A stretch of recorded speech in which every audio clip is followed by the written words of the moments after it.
Check these facts.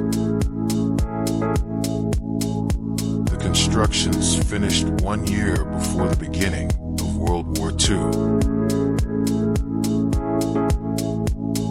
With a length of 33 meters and a wide of 18 meters. This bridge deck weighs over 122,000 kilos of steel. That's more weight than an empty Boeing 747-8. Most connections are made with solid rivets. In order to allow the shipping to pass, the bridge can be opened. It moves horizontally, upwards.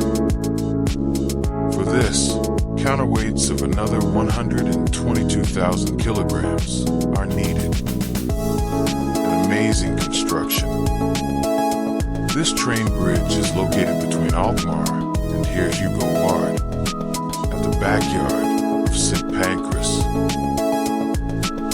A visual poem by Lex Photography.